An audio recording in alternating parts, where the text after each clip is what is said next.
was such a vibe. Like Christmas was so goat of partying For as a sure. child. For sure. It As was a child, just for sure. as a child, it was just so good, For sure. so good. And we just went through all the memories and like being as a kid, you don't pick up on things. You don't pick up that the adults are drunk or that and that they're fighting. True. You know? True. It's true. You just hear a loud noise when you don't realize Yeah, that you guys are fighting right now. yeah. You don't have no idea. Yeah. Oh shoot, for real. And you like, yo, can I stay? Like I remember all the time, cousins used to always ask to stay at other cousins' houses, and you could tell the parents was probably just like, yo, don't you just see I was fighting with his parents? I don't want you going. Like I'm not gonna send you to the house. Why Good would I do afternoon, that? Couture.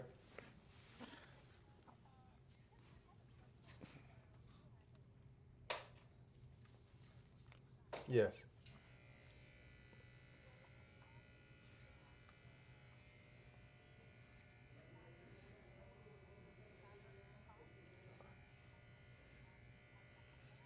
I know you're talking about. I know you're talking about. I'm not too sure if all of his hair could do that though.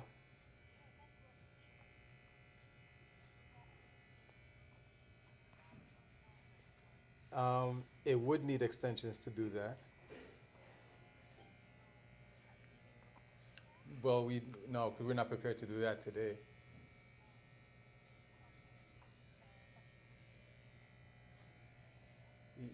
Yeah, at another time when his hair gets a little longer, you can add extensions. Yeah. Okay. All right. Well, so the guy that's supposed to come later, that originally wanted braids, is now saying he wants to Travis Scott, but he doesn't have the hair for it. Okay. So Trying to remember what Travis Scott looks looks like like. those plaits. Like. Oh yeah. So where did you guys do Christmas at? Same place. Like, well, one of the places. So we had a few hot spots for Christmas, like a few central places. But it really went between three houses, and this was like the Whitby house. My cousin that lives in Whitby. That's the one we went to. Okay. But that one used to be the livest or the most memorable Yeah. Why? because because in Whitby it's the biggest house. Like and I remember like today it's not that big, but I remember. Like in 1986, this is like the Playboy Mansion. Like it's humongous. Like Yeah. no one has a house like this big. You go to the magical land of Whitby, and it's just like these massive houses, right? And we talked about like we had a next cousin that lived in Scarborough, and whenever they hosted, they had like a dual level basement. Oh, okay. Yeah. And then the second level was this unfurnished basement, and there was a pool table and table tennis there. And then we used to go, cause we like cousins were all like spaced out in terms of Age? in terms of age. So like Boyce's is like kind of in the middle, and I'm at the end. Like I'm like the youngest. The youngest, Yeah, okay. I'm the youngest of that generation. And like we would go and we'd go in the pool room and like play like pool. And we thought we were okay. And then like the older cousins that were like 15, 16, yo, get the hell out of here. We're trying to play, yo, you get help. And he's the boss would kick us out. Kai, how old are you? 14. Okay. Yeah, so he'd be like one of the older cousins to just kick us out.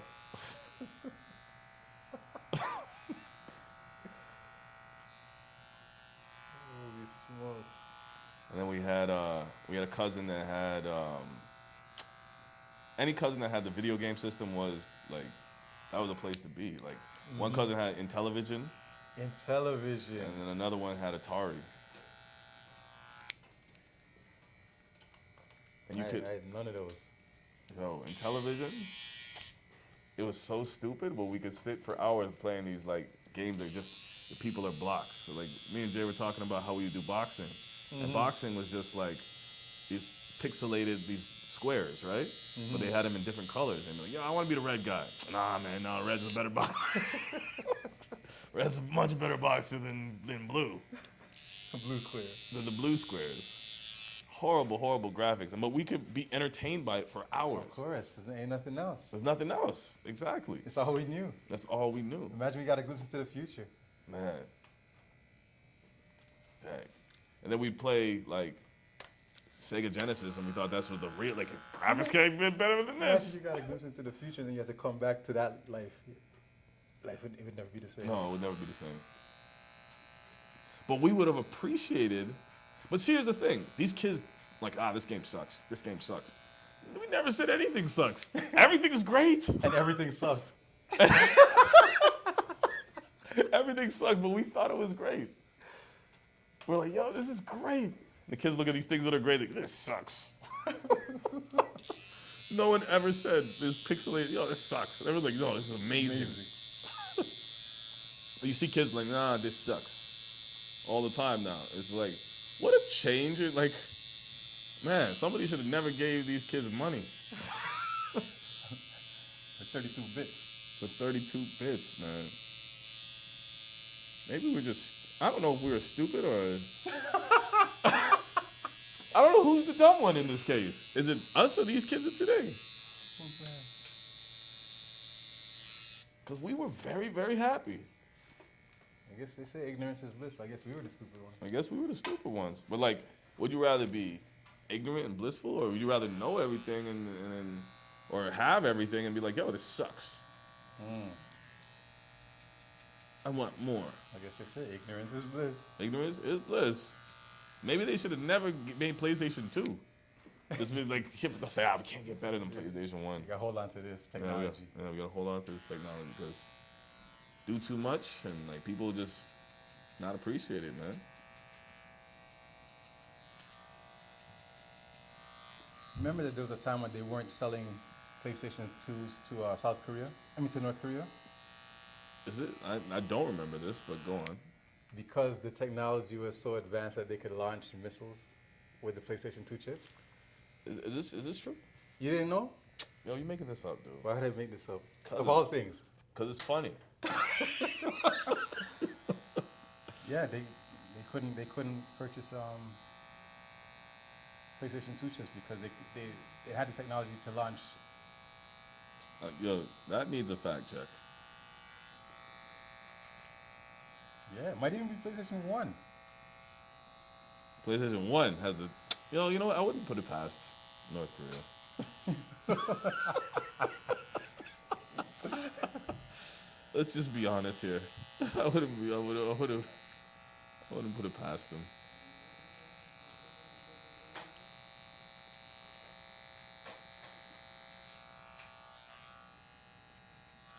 But yeah, like we had so much patience, like loading up, and like we were talking about, like, because we had a cousin that had a computer, and it was DOS, and having to do all that, the codes to like load up DOS, right? Right.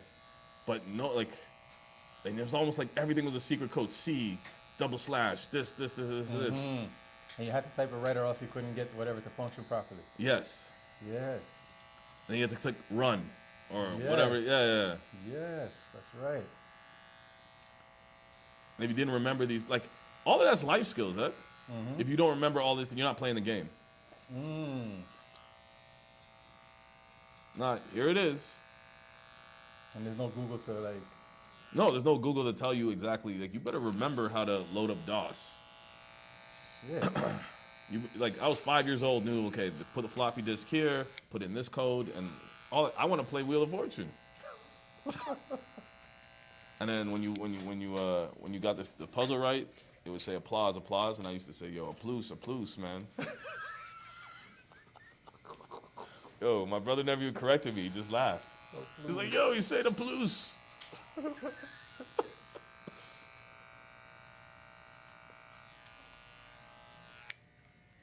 And Test Drive was just a lot, because Test Drive, this pixelated pink and blue thing, it was like, oh my goodness. Was that the car game? It was a car game.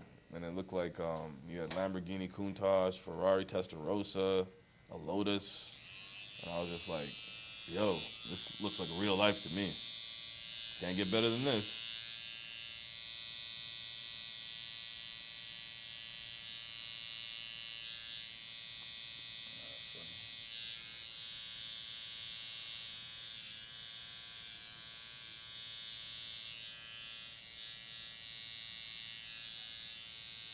Yeah, just the life skills that are ingrained into just everyday living. You don't even you're not even conscious of it.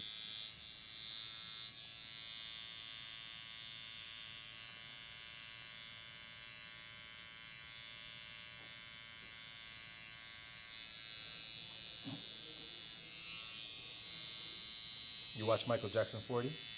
I mean, Thriller 40? Michael Jackson, what? Thriller 40? Thriller 40? No, I didn't see that. No. What is that? It's a documentary on the Thriller album Okay. and the impact it had on, I guess, the music culture, music on the whole. It must have because like the first music I remember is Thriller, Mm. and I mean like Thriller came out I think the year I was born. Yeah? Yeah, it came out '82, or did it come out '83? I can't quite remember. And I watched the documentary so many times. Mm. I think it might have been 83, actually. Mm. But by the time I was 3, the songs are still like number 1 on the charts. Right. Right? So I'm 3 years old, and this is like '85, and Thriller is still number 1 song on the radio. That's nice. Or Billie Jean, or crazy. My favorite song on the album, even when I was a kid, was Human Nature. Human Nature. Yeah. I don't know why I liked it, but I did. But I remember not liking The Girl Is Mine. Him and Paul McCartney? Yeah. That was the very first song that he did for the album, and it was intentional. Mm-hmm. Because you watch the documentary, it said that he was disappointed on how the Off the Wall album did, because he thought that album should have killed the Grammys, Mm-hmm. right? But he got 1 Grammy for it, and he's like, nah, never again. Like, Really? I'm going to kill this Grammy shit moving forward. And he intentionally got Paul McCartney, which was the biggest white artist of At the the time, time? Okay. and said like, I'm making sure that I got my My ace in the hole. ace in the hole. Yeah. I'm doing a song with the biggest white artist so that there's no denying this shit. Mm. So that was the first song that he did he recorded for the album, and he wrote it. I didn't even know he wrote it. Oh, he wrote it. He wrote it. Not Quincy. No, he wrote it. I didn't even know Michael Jackson wrote music, to tell you the actual truth. No, I didn't know he wrote music too, because I heard that he never wrote music. But there's a couple of the bangers on that album, and he's the one that wrote them. Surprising to me. I didn't like the dialogue in The Girl Is Mine. That's what always bothered me, even as a kid. She told me she was my forever lover, Michael. Nah, you get out of here, Paul. I'm like, nah, man, why is this happening in the middle of my music?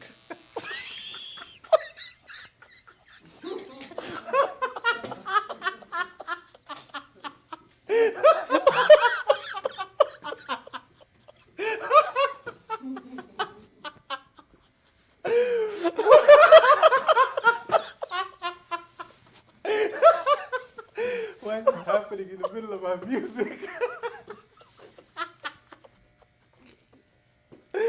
Oh shit! Oh shit! No, Michael.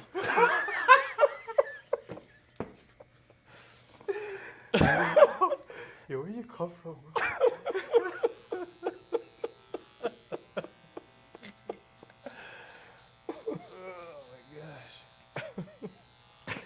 Such a unwelcome interruption.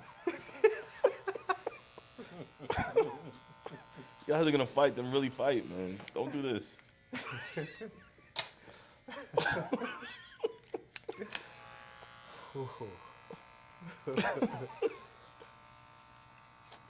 Now here's a question that'll do your head in, man. Like, is Paul McCartney's conversation with Michael Jackson the reason why that guy from Boyz II Men always talks in the middle of the song? Baby. I'm sorry. Like, why do we need that in the middle of music? Let's stop this song to hear this guy speak. Blame Paul, yo. Paul and Mike.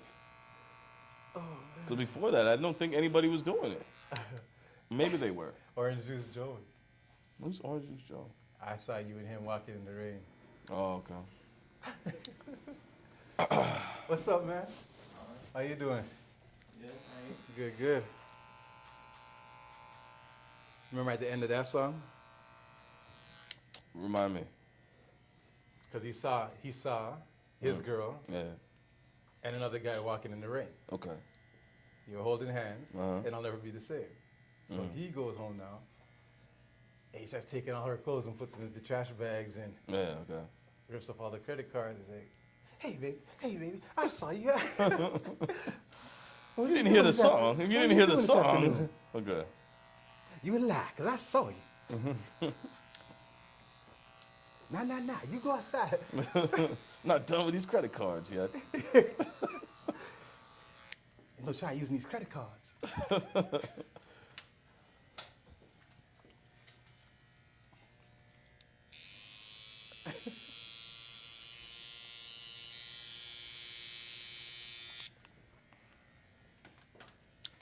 But I saw a clip online of where I think he's kind of orchestrating how he wants Beat It's tempo to go, and he's doing it with like just sounding it out.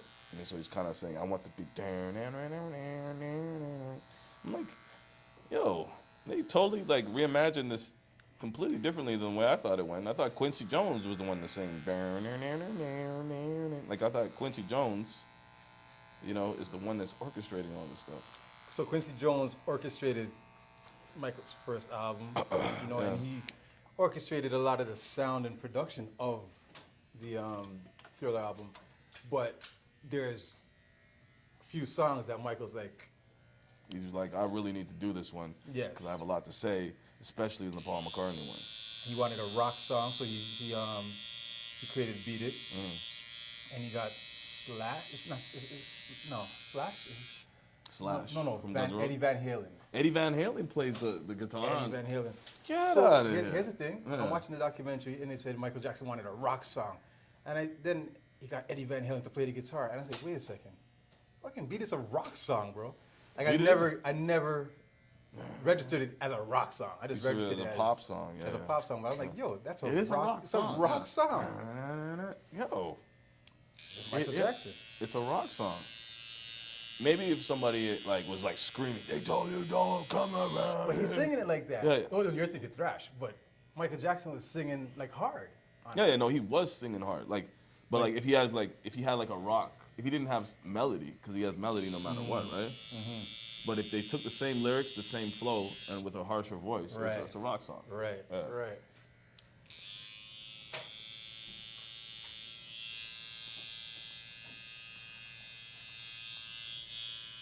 Here's a question: what's a better jacket, the Beat It jacket versus the Thriller jacket? Conundrum.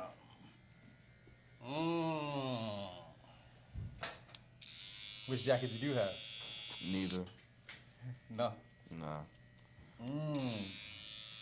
I stole a sparkly glove from my cousin, and that was about it. Beat It jacket or the Thriller jacket? Did you have either? Thriller jacket. You had the Thriller jacket. My older brother had the Thriller jacket. And one time I thought it was a good idea to take it and wear it to a party. What happened? I was just the guy in red with the red pants. I went to a reggae jam. Oh my A gosh. basement party with that outfit on. I don't know what I was thinking. I thought I was fly. I was like, it's sick. How old are you? Oh man, too old. Oh, too old enough to know better. Old enough to know better. Oh, okay.